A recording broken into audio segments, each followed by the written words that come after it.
নমস্কার বন্ধুরা, আমি সোনালির নতুন ব্লগে তোমাদের সবাইকে স্বাগত।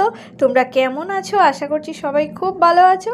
আর চলে এসেছি আজকে আমি দেখাতে তোমাদের আমাদের ভাইফোঁটার দিন কি রেসিপি ছিল।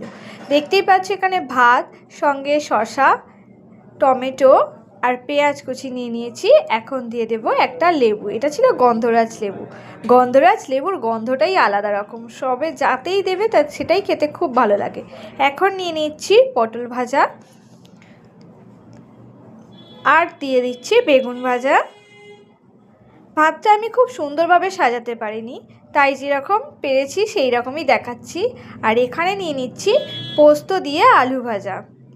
পোস্ত দিয়ে আলু ভাজার সঙ্গে ডাল, এটা খেতে আমার বেশ খুব ভালোই লাগে। তোমাদের কার কার ভালো লাগে এই রকম পোস্ত দিয়ে আলু ভাজা আমাকে জানিও কিন্তু। এখন নিয়ে নিচ্ছি নোটে শাকের চচ্চড়ি। চিংড়ি মাছ আর বেগুন আলু দিয়ে বানিয়েছিল। আর এই রান্নাগুলো যেন আমি বানাইনি, এগুলো আমার মা বানিয়েছে বসে বসে।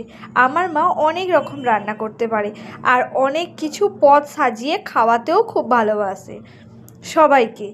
যারা খেতে ভালোবাসে আমার মায়ের হাতে রান্না খেয়ে সবাই খুব নাম করে। এখানে রয়েছে মাছ ভাজা। এইভাবে আমাদের ভাইফোঁটার দিন আমরা বানিয়েছিলাম রান্নাবান্নাগুলো, যদিও মাকে একটু হেল্প করেছিলাম। এখন চলে এলো কাতলা মাছের ঝাল সর্ষে বাটা দিয়ে আর পোস্ত বাটা দিয়ে। তারপরে এলো মাটন।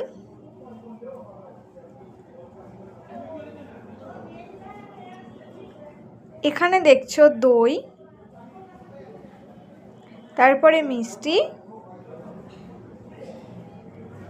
এইগুলোই আমার ভাইকে খেতে দেওয়া হয়েছিল। এখন এলো আমের চাটনি।